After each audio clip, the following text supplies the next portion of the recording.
কিরে কি হয়েছে তোর? কিছু না। কি কোনো প্রবলেম? প্রবলেম একটা না হাজারটা। কি নিয়ে আজ একটা প্রবলেম? কি নিয়ে আর হবে? ওই যে গার্লফ্রেন্ড, যার লাইফে গার্লফ্রেন্ড আছে, প্রবলেম তো লাইফে আশীর্বাদের মতো। সব নষ্টের গোড়াই নাচে। এরা এমন এক চিজ, কি আর বলবো। নিজে লেট করলে যা সরি বলবো, শেষ। আর ছেলে লেট করলে মহাকাণ্ড, রিলেশন শেষ, তুমি একটা রেসপন্সিবল, ব্লা ব্লা ব্লা। আরে ভাই আমিও তো মানুষ, আমি কি সুপারম্যান নাকি? সারা জীবন বলবে জানো তোমাকে ছাড়া আমি বাঁচবো না, তুমি আমার সব। দুনিয়া উল্টালেও আমি উল্টাবো, যেই বাসা ধরা হবে সেই পোল্ট্রি। তখন আম্মু আমি কি ওই ছেলেকে চিনি? ও তো জাস্ট ফেসবুক ফ্রেন্ড ছিল, মাঝে মাঝে আমাকে ডিস্টার্বও করতো। আর ছেলেরা ধরা খাইলেই কি না খাইলেই কি, আম্মু আমি কিন্তু ওই মেয়েকে ছাড়া বাঁচবো না। আরে ভাই আমিও তো মানুষ, মানুষ তো নাকি? অ্যালার্ম ঘুরতো না যে তোর জন্য প্রত্যেকটা দেবো সালাম দিয়ে রাখবো। আজকাল আবার ডের অভাব নেই, ফুল ডে ভালোবাসা, হাক ডে, চুমা ডাল জামা ডে, পাজামা ডে, কত ডে যে আছে, প্রত্যেক ডেতে।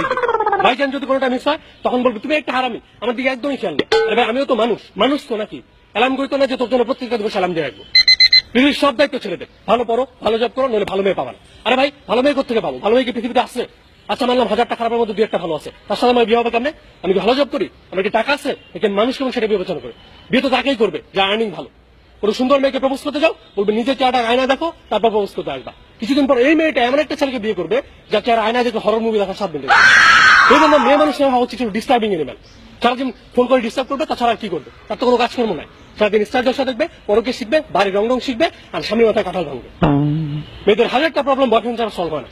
আর যেহেতু বয়ফ্রেন্ড আছে, প্রবলেম শেষ নেই। জানু আমার নেল পালিশের রং ভালো হয়নি, জানু আমাকে পিঁপড়ায় কামড়াইছে। আর ভাই তুই কেন বুঝিস না তোর সব রংটা আমার ভালো লাগে না? আমার তো কাজ আছে নাকি সারাদিন তোর মতো ফেসবুক চালার ময়দা মারছি? ডেলি রেস্টুরেন্টে না ঘুরতে বের হও, একদিন যদি ওপেন পার্কে বসি তাহলে ছেলে ফকির নি। আরে যা খরচ করে তা তো ছেলেরাই করে। কোন সংবিধান আছে খরচ ছেলেরাই করবে? তুমি যদি আমাকে ভালোই বাসো তাহলে 50-50 আসো। তারপর দেখো তোমাকে আমি হোটেল সারা দিয়ে নাকি রেডিশনে নিয়ে যাই। কোথাও যেতে হলে 3 ঘন্টা মেকআপ মাখতো। আর সব ছেলে তো ময়দা পছন্দ করে, এই জিনিসটা কেন তোদের মাথায় ঢুকে না? আর ময়দা মাখতে লাগে 3 ঘন্টা, কোন অনুষ্ঠানে যাবো 3টায়, যেতে হয় 6টায়।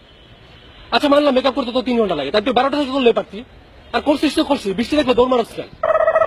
বিয়ের দিন তাদের মায়ের কান্না কাটতেই হবে। তারপর এমন কান্না চোখ দিয়ে পানিও বের হয় যদি মেকআপ নষ্ট হয়ে যায়। তোর কেউ বলছে কান্নার অ্যাক্টিং করতে? ছেলের হাত ধরে যখন বাসা থেকে পালাও তখন তো তোমার চোখ দিয়ে পানি বের হয়। বিয়ের দিন ছেলে মুখে রুমাল করে বসে থাকে আর মেয়ে পিক তুলেই যায় যেন সুপার মডেল। আরে আজকে তো তোর বিয়ের দিন, আজকে তো তোর মডেলিং এর দিন না। বিয়ের পর তার বাবা মার সাথে থাকে, ছেলে খুব ভালো। আর আবার মামার কথা শুনলেই চোখ কপালে, তখন চেহারার মধ্যে স্টার জশা পাচ্ছে।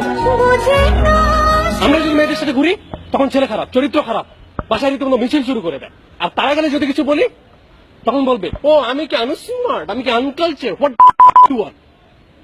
1 মিনিট পর ফেসবুকে selfie, feeling alone, feeling boring, feeling wow. আরে ভাই তোমার এত ফিলিং কোত্থেকে আসে?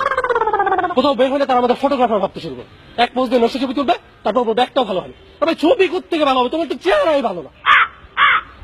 পেঁচার মধ্যে চেহারা নিয়ে কখনো ভালো ছবি আসে? ওই তোমার চেহারা মানচিত্র চেঞ্জ, এই জিনিসটা তাদের মাথায় ঢুকবে।